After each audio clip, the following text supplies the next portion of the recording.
Madam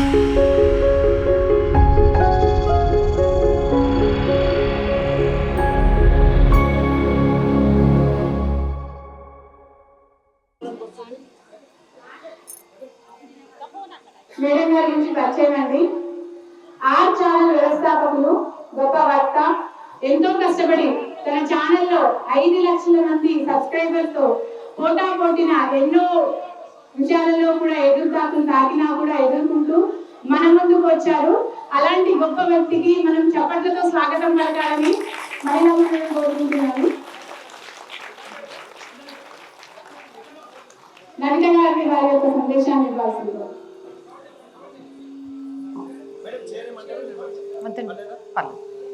Bharat माता की, भारत माता की, भारत माता की, वंदे वंदे वंदे, जय श्री राम, जय श्री राम, जय श्री राम. చాలా చాలా సంతోషంగా ఉంది ఈరోజు మీ అందరిని ఇక్కడ కలుసుకోవడం. ఆషాఢ మాసం గోరెంటాకు అందరూ ఒక్క దగ్గర కూర్చొని పెట్టుకోవడం, ఈ రకంగానైనా సరే మనందరం కాసేపు ఆట విడుపుగా ఒకరినొకరు కలుసుకొని మాట్లాడుకోవడం. ఎందుకంటే మగవాళ్ళకి ఆదివారం సెలవు ఉంటుంది, పిల్లలకు పండగ సెలవులు ఉంటాయి, కానీ ఏ సెలవు ఏ సంతోషం లేనిది ఆడవాళ్ళకే. పండగ వచ్చిందంటే అందరూ మస్తు హ్యాపీగా ఫీల్ అవుతారు, కానీ పండగ వచ్చిందంటే వంటింట్లో నుంచి బయటికి రాం మనం. అది ఏదైనా కానీ, ఏ శుభకార్యమైనా కానీ ఇంట్లో అందరికీ సగబెట్టడంతోనే మన జీవితం సగం గడిచిపోతుంది. అలాంటిది మన కోసం మనం కొంచెం సమయం కేటాయించుకొని ఇక్కడికి రావడం, ఇక్కడికి వచ్చి అందరు మహిళలతో కలిసి గోరెంటాకు పెట్టుకోవడం, మన సాంప్రదాయాన్ని ముందు తరాలకు తీసుకెళ్ళడం చాలా చాలా సంతోషంగా ఉంది. మీ అందరికీ తెలిసే ఉంటుంది, నేను చెప్పాల్సిన అవసరం లేదు గోరెంటాకు ఎందుకు పెట్టుకుంటారు అనేది. ఎండాకాలం నుంచి వానాకాలంలోకి వస్తున్నాం. సడన్గా బాడీలో హీట్ పెరిగిపోతూ ఉంటుంది. సహజంగా ఆడవాళ్ళలో వేడితత్వం ఇంకెక్కువ ఉంటుంది. ఆ వేడి తగ్గించడానికి సహజంగా ఉండే ఆకుతోటి, గోరెంటాకు రంగుతోటి ఆ వేడి తగ్గించవచ్చు, దానికోసం పెట్టుకుంటారు. ఇక మనకి ఇంట్లో చెప్పేది ఏంటంటే, ఎంత బాగా పండితే నీ మొగుడు అంత మంచోడమ్మా. పెళ్ళిగాని అమ్మాయిలకు పెట్టేటప్పుడు కూడా అదే చెప్తాం, ఏ రకంగా వండితే ఎలాంటి మొగుడు వస్తాడు అనేది. కాబట్టి మీ చేతులకు ఎంత బాగా వండుతుంది అనే దాన్ని బట్టి మీ మొగుళ్ళు మీ మీద ఎంతెంత ప్రేమ చూపిస్తున్నారు అనేది తెలిసిపోతుంది. నిజం చెప్పాలంటే గోరెంటాకు శాస్త్రీయ ప్రకారం మనకు కాదు, భర్తలకు పరీక్ష. అది పండకుంటే వాళ్ళకు ఉంటుంది, నార్మల్గా కాదు. కాబట్టి అది వాళ్ళకే పరీక్ష అని చెప్పాలి. ఈ సందర్భంగా నేనేం చెప్పాలనుకుంటున్నానంటే, ఏదైనా సరే ప్రపంచంలో గెలవాలి అంటే దాన్ని ముందుగా ఆడవాళ్ళే చేయాలి. ఆడవాళ్ళు అనుకుంటేనే ఏదైనా సాధ్యమైంది తప్ప మగవాళ్ళు అనుకుంటే అదేమీ సాధ్యం కాదు. బయటికి కనబడడానికే పురుషాధిక్య సమాజంలాగా కనబడుతుంది, కానీ ఇంట్లో ఆడవాళ్ళు మాట వినకుండా జరిగే పని అనేదే ఉండదు. కాబట్టి మీరంతా ఏం చేస్తారంటే, ఇప్పటి నుంచి ఈ దేశం కోసం, మన ధర్మం కోసం, మన ఇంట్లో పిల్లల్ని, మన భర్తల్ని ఒక ఛత్రపతి శివాజీ మహారాజులాగా తయారు చేయండి. ఈరోజు ఈ దేశాన్ని విచ్ఛిన్నం చేయడానికి చాలామంది ప్రయత్నం చేస్తున్నారు. ఆ రోజు నేను మళ్ళీ ఛత్రపతి శివాజీ మహారాజ్ కథ ఎందుకు చెప్తానంటే, ఆ రోజు ఛత్రపతి శివాజీ మహారాజ్ అనుకోలే నేను దేశం కోసం ఏదో చేయాలి అని. ఆయన కడుపులో ఉన్నప్పటి నుంచే వాళ్ళ అమ్మ జిజియాబాయ్ అనుకుంది. ఆయన్ని కన్న తర్వాత నువ్వు పెద్ద ఇంజనీర్ అయిపోవాలి బిడ్డ, నువ్వు పెద్ద డాక్టర్ అయిపోవాలి బిడ్డ, లేకపోతే నువ్వు బాగా డబ్బులు సంపాదించాలి బిడ్డ అని చెప్పలేదు. నువ్వు ఈ దేశం కోసం బ్రతకాలి బిడ్డ, నువ్వు సనాతన హైందవ ధర్మాన్ని కాపాడాలి బిడ్డ, హిందూ దేవతల ఆలయాలను ఎవడైనా కూలిస్తే వాడి రక్తం కళ్ళ చూడాలి బిడ్డ అని చెప్పుకుంటూ పెంచింది. అందుకే ఎంతమంది రాజులు వచ్చి వెళ్ళినా కూడా మన చరిత్రలో ఛత్రపతి శివాజీ మహారాజ్ గారికి మాత్రం అంత పేరు రావడానికి కారణం ఏంటంటే జిజియాబాయ్. ఆ అమ్మ వల్లే ఆయనకు అంత పేరు వచ్చింది. ఈరోజు మన ఇంట్లో కూడా మన పిల్లలకి గొప్ప పేరు రావాలంటే తల్లులే కారణం అవ్వాలి. మేము ఏం చదువుకున్నాం, వాళ్ళ చదువులు మాకు తెలుస్తాయా, వాళ్ళు మేము చెప్తే వింటారా అంటే, చదువులు కాలేజీలలో స్కూళ్ళు చెప్తారు, కానీ సంస్కారం అనేది ఇంట్లో అమ్మే నేర్పించాలి. ఎలా ఉండాలి, మన కట్టేంటి, మన బొట్టేంటి, ఇంట్లో నుంచి వెళ్ళేటప్పుడు ఎందుకు కుంకుమ పెట్టుకోవాలి, ఎందుకు దేవుడికి దండం పెట్టాలి, ఎందుకు పెద్దలకు నమస్కారం చేయాలి, ఇవన్నీ మనమే పిల్లలకు దగ్గరుండి నేర్పించాలి. ఈరోజు మీరు చూడండి, చాలామంది పేరెంట్స్కి ఇక్కడ కోపం రావచ్చు, కానీ వాస్తవం చెప్తున్నా, శని ఆదివారం వచ్చిందంటే జూబ్లీ హిల్స్ పబ్బుల్లో ఉండేది మొత్తం హిందూ పిల్లలే, వేరే మతాలకు సంబంధించిన పిల్లలు లేరు. అరుదు 1.1% ఉంటే 99.9% మంది పిల్లలు హిందువుల పిల్లలే ఉంటున్నారు. ఎందుకు ఉంటున్నారు అని అంటే మనం అది మన కల్చర్ కాదు అని చెప్పట్లేదు. మన కల్చర్ అనేది కనీసం వారానికి ఒకసారి గుడికి వెళ్ళడం, అలాగే మనం ఏదనుకున్నా సరే దేవుడికి నమస్కారం పెట్టుకోవడం, కుంకుమ పెట్టుకోవడం, నిండుగా బట్టలు వేసుకోవడం. ఇక్కడ చాలామంది తల్లులు ఉన్నారు, జీన్స్లు షార్ట్స్ కొనివ్వడానికి మీ పిల్లలకి ఇష్టపడే తల్లులు ఉన్నారు, కానీ చుడీదార్లు లేకపోతే డ్రెస్సులు లంగా జాకెట్లు మమ్మీ నేను వేసుకోను అందరు ఎక్కిరిస్తారు అని అంటే గట్టిగా చెప్పలేకపోతున్నారు. పిల్లలకి ఎందుకు ఎక్కిరిస్తారు? అవి మన బట్టలు, మన సాంప్రదాయం. నువ్వు వేసుకునే బట్టల్ని బట్టి నీకు విలువ ఇవ్వడం కాదు, నువ్వు మాట్లాడే మాటల్ని బట్టి నీకు విలువ ఇవ్వాలి. నిన్ను చూసే పద్ధతి నీ బట్టల్లో కనిపించాలి. నిన్ను చూడగానే చేతులు జోడించి నమస్కరించేలా ఉండాలి, కానీ గట్టిగా హగ్ చేసుకునే విధంగా కాదని మనం చెప్పాలి, తేడా చూయించాలి. ఆ తేడా చూయించి పిల్లలకి మన పద్ధతి వైపు అలవాటు అయ్యేలాగా చేయాలి. ఇది ప్రతి తల్లి బాధ్యత. వంట చేసేస్తున్నాం, బాక్సులు కట్టేస్తున్నాం, రాగానే ట్యూషన్కి పంపించేస్తున్నాం, లేకపోతే కాలేజ్ పిల్లలైతే వాళ్ళు ల్యాప్టాప్ అడిగితే ల్యాప్టాప్, ట్యాబ్ అడిగితే ట్యాబ్, ఏదో ఒకటి భర్తకు నచ్చజెప్పి వాళ్ళ నాన్న నొప్పించి కొనిచ్చేస్తున్నాం, మా బాధ్యత అయిపోతుంది అనుకుంటే కాదు. భర్తలు బాగా బిజీ అయిపోయారు డబ్బులు సంపాదించడంలో, ఆస్తులు కూడబెట్టడంలో, మనకు నగలు కొనియడంలో. కాబట్టి వాళ్ళను అంత బిజీ లైఫ్లో నుంచి ఇటు తిరిగి చూడండి అంటే నీకేందమ్మా బాగానే చెప్తావు, 6 నెలలకు ఒకసారి ఒక గొలుసు కొనియకుంటే నా పిల్లం ఊరుకుంటుందా? సంవత్సరానికి ఒకసారి ఒక ట్యాబో లేకపోతే బైకో ఇప్పీకుంటే నా కొడుకు ఊరుకుంటాడా అంటారు. వాళ్ళ ఆవేదనలో కూడా న్యాయం ఉంది. కాబట్టి మనం ఏంటి అని అంటే మన పిల్లలకి మన భర్త కష్టాన్ని చెప్దాం. నాన్న ఎంత కష్టపడితే ఈరోజు మన ఇంట్లో ఎంత సంతోషంగా ఉండగలుగుతున్నాం. ఆర్థిక క్రమశిక్షణ నేర్పిద్దాం పిల్లలకి. విచ్చలవిడిగా డబ్బులు ఖర్చు పెట్టడం కాదు, 1 రూపాయి సంపాదించడానికి మనం ఎంత కష్టపడాలి, ఎంత కష్టపడితే ఆ రూపాయి వస్తుంది. ఎందుకు అమ్మా నాన్న అయిన తర్వాత వాళ్ళు ఖర్చు పెట్టుకోకుండా, అంటే మీరు ఖర్చు పెట్టుకోకుండా మీ పిల్లల కోసం ఆ సంపాదనను దాచిపెడుతున్నారు అనే విషయాన్ని పిల్లలకు చెప్పండి. ఏదైనా సరే ఒడిసి పట్టుకుంటేనే మనది. ఒక్కసారి పిరికిలు తెచ్చాము అంటే ఏమీ మిగలదు, కనీసం గాలి కూడా ఉండదు. ఆ విషయాన్ని పిల్లలకు అర్థమయ్యేలాగా చెప్పాలి. ఆర్థిక క్రమశిక్షణ ఉండట్లేదు ఈ మధ్యకాలంలో పిల్లల్లో. విచ్చలవిడిగా డబ్బులు ఖర్చు పెడుతున్నారు. నేను చూశాను 5th క్లాస్ అబ్బాయి దగ్గర, ఒక అబ్బాయి దగ్గర డబ్బులు కనిపించింది 100 రూపాయలు. ఎక్కడికి రా నీకు ఇవన్నీ అడిగా. పాకెట్ మనీ అక్క, మంత్లీ మా నాన్న 500 ఇస్తాడు. 5వ తరగతి పిల్లగాడికి పాకెట్ మనీ ఖర్చు అంటే అవసరం ఏముంది? వాడికి బాక్స్ మనమే కడతాం, స్నాక్స్ మనమే కడతాం, బుక్స్ మనమే కొనిస్తాం, ట్యూషన్ ఫీజు మనమే కడతాం. ఇవన్నీ పోను కూడా వాడికి ఇంకేదో ఖర్చు ఉంది అంటే 500 ఇస్తున్నాం, కానీ ఆ ఖర్చు ఏంటి అనేది మనం తెలుసుకుంటున్నామా? ఇప్పుడు స్కూళ్ళ ముందుకి గంజాయి చాక్లెట్లు వచ్చినాయి అని అంటే కారణం పిల్లల దగ్గర పైసలు ఉన్నాయి, వాళ్ళు కొనుక్కోగలుగుతారు అనేది బయట ప్రపంచానికి తెలిసింది. మనకు తెలియకుండానే మన పిల్లలు చెడిపోవడానికి మనం కారణమవుతున్నాం. సమాజంలో ఏ మార్పు అయినా సరే మహిళతోనే సాధ్యం. మళ్ళీ మళ్ళీ చెప్తున్నాను, ఏ మార్పు తీసుకొచ్చినా కూడా వెనుకడుగు వేయకుండా గంటలు పట్టుకొని వంట చేయడమే కాదు, కత్తులు పట్టుకొని దేశం కోసం నిలబడగలము అవసరమైతే అనే విధంగా మహిళలంతా ఉండాలి. అండ్ ఆడపిల్లలకి చదువు ఒక్కటే కాదమ్మా, వాళ్ళను వాళ్ళు రక్షించుకునే విధంగా కరాటీ కానీ ఇంకొకటి కానీ నేర్పియండి. చాలామంది ఏం చెప్తారంటే మా అమ్మాయిని ఒంటరిగా పంపించాలంటే భయం అవుతుంది అని చెప్తారు. అవును, ఎందుకంటే అమ్మాయి బంగారం కంటే విలువైంది కాబట్టి ఒంటరిగా పంపించడానికి భయమే. బంగారం అనేది ఒక వస్తువు కాబట్టి పెట్టడానికి భయపడుతున్నాం, ఆడపిల్ల వస్తువు కాదు కదా. ఆడపిల్లను చూసి తప్పు చేయాలనేవాడు భయపడేలాగా పెంచండి. ఆడపిల్లలు భయపడకూడదు, ఆడపిల్లతో తప్పుగా ప్రవర్తించాలి అనుకునేవాడు భయపడాలి. అలా భయపడే విధంగా పెంచండి. కనీసం రోజుకొకసారి కూర్చొని పిల్లలతో మాట్లాడుతూ కలిసి భోజనం చేయండి. ఇవాళ మీ క్లాస్లో ఏం చెప్పారు, మీ ఫ్రెండ్స్ ఎవరు, మీ ఫ్రెండ్స్తో మీరు ఏం మాట్లాడుతున్నారు, లేకపోతే వాళ్ళ ఇన్స్టాగ్రామ్ కానీ ఫేస్బుక్ కానీ ట్విట్టర్ కానీ ఆ అకౌంట్స్లో వాళ్ళు ఏం చేస్తున్నారు, రీల్స్ పేరుతోటి వాళ్ళు ఏం చేస్తున్నారో అర్థం కానీ అసభ్యమైన విషయాలను చిన్న చిన్న పిల్లలతో కూడా చేయిస్తున్నారు.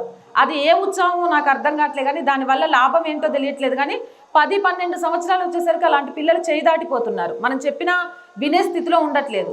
మొక్కై వంగంది మానై వంగదు. కాబట్టి పిల్లలు చిన్నగా ఉన్నప్పుడే మీరు వాటి మీద అవగాహన కొంచెం కనిపెట్టుకొని ఉండండి. వాళ్ళు ఎందుకు మీకు తెలియకుండా బయటికి వెళ్ళి ఫోన్లు మాట్లాడుతున్నారు, అంత సీక్రెట్ ఫ్రెండ్స్ ఏంటి, ఎవరితో మాట్లాడుతున్నారు, వాళ్ళు చేసే స్నేహం అనేది ఇంటి పరుగు పోవడానికి ఏమన్నా కారణం అవుతుందా? ఇంకా ముఖ్యంగా చెప్పాలంటే హిందూ అమ్మాయిల్ని హిందూ అబ్బాయిల్ని లవ్ జిహాద్ నుంచి హనీ ట్రాప్ నుంచి కాపాడుకోండి. రోజుకు మీరు అనుకుంటున్నారేమో ఎక్కడో యూపీలో జరుగుతోంది, ఎక్కడో బీహార్లో జరుగుతోందని. లేదు, మన హైదరాబాద్లోనే రోజుకు ఒక కేసు బయటకు వస్తుంది. అమ్మాయిలే కాదు హిందూ అబ్బాయిలు కూడా ప్రమాదంలో ఉన్నారు. మీరు ఊహించుకోండి, మీరు గారాభంగా పెంచిన మీ కూతురు 18 సంవత్సరాలు వచ్చిన తర్వాత ముసుగేసుకొని వచ్చి నేను మతం మారిపోయినా వేరే వాడిని పెళ్లి చేసుకున్నా, మీరు చచ్చిపోతే పూడ్చి పెడితే వస్తా కానీ తగలబెడితే నేను రాను అంటే మీరంతా సంతోషంగా ఫీల్ అవుతారా? లేదా మీరు గారాబంగా పెంచిన కొడుకు, వాడి కోసం ఆస్తులు పొలాలు బంగారం అన్నీ కొనిపెట్టిన కొడుకు ఎవరో ఒకరిని పెళ్లి చేసుకొని వచ్చి నాకు మీ ఆచారాలతో సంబంధం లేదు, మీరు చచ్చిపోతే నేను పిండం పెట్టడం అనేది మా దాంట్లో లేదు, నేను పెట్టనంటే మీ ఆత్మలు శాంతిస్తాయా? శాంతించవు కదా, ఇంకా పితృదోషాలు కూడా వచ్చేస్తాయి. అలా కాకుండా ఉండాలంటే పిల్లలకి మంచి చెడు మనం చెప్పాలి. ఈరోజు 100లో రోజులో మనం ఎక్కడో ఒక చోట లవ్ జిహాద్ గురించి హనీ ట్రాప్ గురించి వింటున్నాం, కానీ అన్య మతస్థుల పిల్లలు హిందూ పిల్లల్ని చేసుకుంటున్నారని వింటున్నామా? ఎందుకు వినట్లేదంటే 5 సంవత్సరాల వయసు రాగానే వాళ్ళని స్కూల్కి పంపించడంతో పాటు ప్రతి శుక్రవారం మసీదుకి పంపిస్తారు, లేకపోతే ప్రతి ఆదివారం సండే స్కూల్ పేరుతో చర్చికి పంపిస్తారు. పంపించి వాళ్ళ పద్ధతులు ఏంటి, వాళ్ళు ఎవరితో స్నేహం చేయాలి, ఎవరితో చేయకూడదు, ఎవరు ఇస్తే తినాలి, ఎవరిస్తే తినకూడదు అనేవన్నీ చెప్పి పెంచుతారు. మనం అట్లా కాదు, అమ్మ మా ఫ్రెండ్ రంజాన్ పండగకి రమ్మన్నాడు అంటే పో బిర్యానీ తినరా పో బిడ్డ, ఇవాళ వంట చేసే పని తప్పింది అనుకుంటాం. క్రిస్మస్ కేక్ అట అని తీసుకొచ్చిస్తే క్రిస్మస్ కేక్ మేము తింటాం కానీ మరి మేము శ్రీరాముల వారి పానకం ఇస్తే తాగుతారని మనం అడగం. అమ్మయ్య కేక్ వచ్చింది తినేసినాం అంటాం. మనల్ని చూసి మన పిల్లలు ఓకే ఇది తప్పు కాదేమో.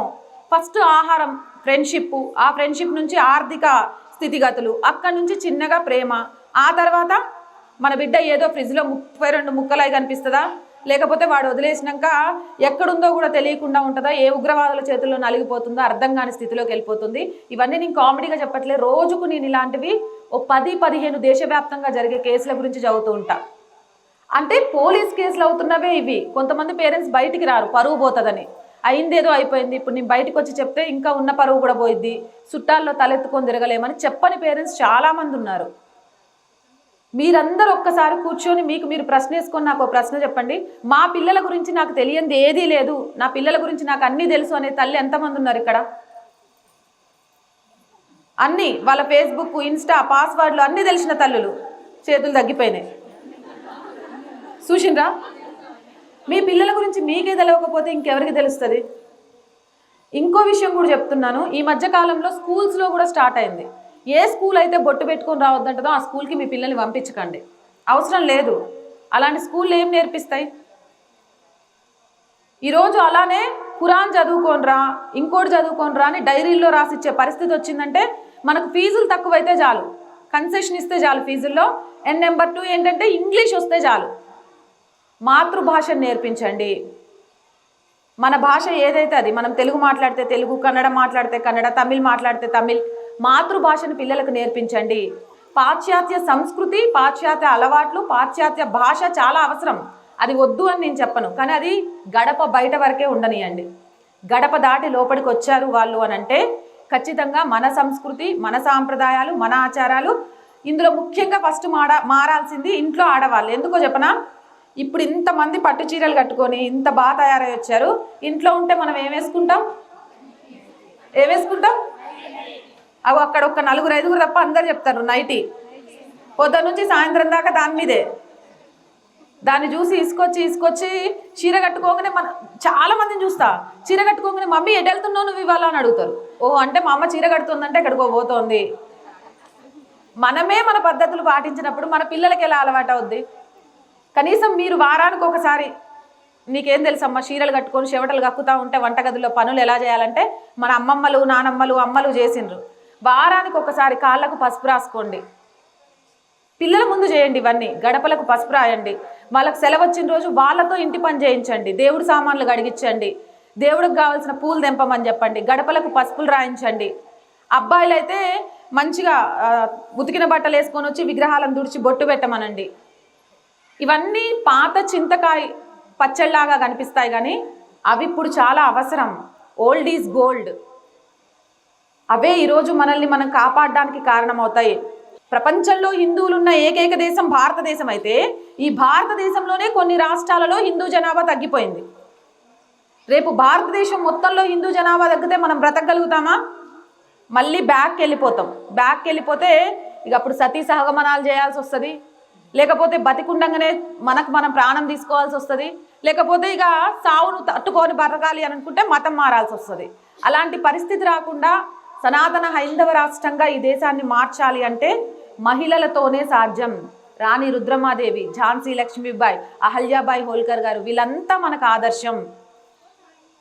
అందరూ చెప్తూ ఉంటారు, నీకెందుకమ్మా ఆడపిల్లవి ఈ ఫీల్డ్లో, పొద్దున్న లేస్తే బెదిరిస్తూ ఉంటారు, అర్ధరాత్రి నీకు కాల్ చేస్తూ ఉంటారు, ఇలాంటివన్నీ ఫేస్ చేస్తూ ఈ ఫీల్డ్ నీకు అవసరమా అని నాకు చాలామంది చెప్పారు సలహాలు. ఎవరైనా అర్ధరాత్రి ఫోన్ చేసి ఓ ఆడపిల్లని కాబట్టి ఇష్టం వచ్చినట్టు మాట్లాడతారు. అది మాట్లాడారనగానే నీకెందుకు మరి ఇది వద్దని చెప్పాం కదా అని అంటారు. పని చెయ్యాలి, గెలవాలి అనుకున్నప్పుడు, ఆడపిల్లతో సాధ్యమైనప్పుడు ఆ పని ఆడపిల్ల ఎందుకు చేయకూడదు? అంటే ఆడపిల్ల ఎందులోనైనా గెలుస్తుంది అంటే అమ్మాయిని మానసికంగా హింసించేలాగా పర్సనల్గా అటాక్ చేసి మాట్లాడితే ఆ అమ్మాయి ఆగిపోయిద్ది అనుకునే సంస్కృతి ఇంకా ఉంది. ఆ సంస్కృతి లేదురా బాయ్, మొగోడి కంటే మేము స్ట్రాంగ్. అసలు మమ్మల్ని ఉపయోగించకుండా మీకు ఒక బూతు తిట్టడం వస్తే ఫస్ట్ ఆ బూతు తిట్టి చూపించండి. ఆడది లేకుండా ఒక బూతు తిట్టడమే చేత కానీ మీరు మళ్ళీ ఆడోళ్ళని తిడుతూ గొప్పోళ్ళు అనిపించుకోవడం గొప్ప కాదు. మీరు మీకన్నా మేమన్నిట్లో స్ట్రాంగు, దేంట్లోనైనా ఏ పనిలోనైనా మేము స్ట్రాంగ్ అని నిరూపించాలి అని అంటే ఇంట్లో వంట చేసే ఆడవాళ్ళ నుంచి ఆఫీస్కి వెళ్ళి వర్క్ చేసే ఆడవాళ్ళ వరకు కూడా అంతే స్ట్రాంగ్గా ఉండాలి. అండ్ ఇంకొకటి చెప్తాను, ఆడవాళ్ళలో ఉండే మెయిన్ ప్రాబ్లం, అబ్బా మొగుడు పెళ్ళాలి సమానం కాదా అడుగుతారు కదా. మొగుడు పెళ్ళాలి సమానమేనా? ఎంతమంది చెప్తారు? సమానమా కాదా? మొగుడు పెళ్ళాలి సమానం. అబ్బా ఏందబ్బా నువ్వు పని చేస్తే నేను పని చేయట్లేదా? మొగుడు పెళ్ళాలి ఎప్పుడు సమానం కాదమ్మా. అసలు ఆడ మొగ ఎప్పుడు సమానం కాదు. మనం మొగోళ్ళతో సమానం కాదు, మొగోళ్ళ కంటే ఇంత ఎక్కువే. కాబట్టి మనం సమానం కోరుకోవద్దు. సీరియస్గా చెప్తున్నా. ఎందుకు అనంటే మనం వంట చేయగలం, ఇంటి పని చేయగలం, ఆఫీస్లో పని చేయగలం.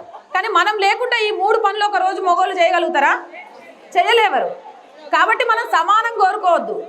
మన ప్రత్యేకతని అంటే మనలో ఉన్న టాలెంట్ని గుర్తించి మనకు సపోర్ట్ చేసే భర్తను కోరుకోవాలి. మనకు కావాల్సింది మనలో ఉన్న మంచిని, లేకపోతే మనలో ఉన్న ఆశల్ని గుర్తించి వాటికి చేయూతనందించే భర్త కావాలి తప్ప, భర్త కాలు మీద కాలేసుకొని కూర్చున్నాడు ఆఫీస్కి పోయి వచ్చి నేను కాలు మీద కాలేసుకొని ఎందుకు కూర్చోవద్దు? వీకెండ్ వచ్చిందంటే నా మొగుడు పార్టీకి పోయిండు, నేను కిట్టి పార్టీకి ఎందుకు పోకూడదు? నా మొగుడు 2000 ఖర్చు పెట్టొచ్చిండు, నేను 4000 పెట్టి పట్టు చీర ఎందుకు కొనకూడదు? ఇది కాదు మనకు కావాల్సింది. మనం పొద్దున్నుంచి ఇద్దరం కలిసి ఉద్యోగానికి వెళ్ళొస్తే సాయంత్రం రాగానే ఆయనకు ఒక కాఫీ ఇచ్చి మనం ఒక కాఫీ పెట్టుకొని ఇద్దరం ముచ్చట్లు పెట్టుకుంటూ తాగుతాం చూసిండ్రా? అన్యోన్య దాంపత్యం కావాలి. అది వచ్చిన రోజు మనల్ని చూసి ఈ కుటుంబ విలువలు పిల్లలు కూడా నేర్చుకుంటారు. ఓకే, భార్యాభర్తలంటే ఇంత ప్రేమ ఉంటుందా, ఒకరికి కష్టం వస్తే ఒకరు ఇంతగా బాధపడతారా? అది నేర్చుకున్న రోజు మన కుటుంబ వ్యవస్థను ఎవ్వరూ ఏమీ చేయలేవరు. నెంబర్ 2, ఇంట్లో అత్తామామను కానీ, ఇటు అత్తామామ కానీ అటు అత్తామామ కానీ, నేను ఎవరిని అనట్లే, అంటే అమ్మ వాళ్ళ అమ్మా నాన్నని కానీ నాన్న వాళ్ళ అమ్మా నాన్నని కానీ పిల్లల ముందు తిట్టకండి, పిల్లల ముందు వాళ్ళ గురించి బ్యాడ్గా మాట్లాడకండి. అరే మీ నాన్నమ్మ చూసినావా, నేను ఎంత చేసి పెట్టినా ఏదో ఒక చెప్తానే ఉంటుందిరా అని, లేకపోతే ఇగో మీ అమ్మమ్మ వాళ్ళు ఉన్నారుగా చూసినావా, వస్తే ఏం తెచ్చి పెడతావా అని ఎదురు చూస్తుంటారు రా, వాళ్ళ నుంచి మనకు వచ్చేది ఏం లేదు.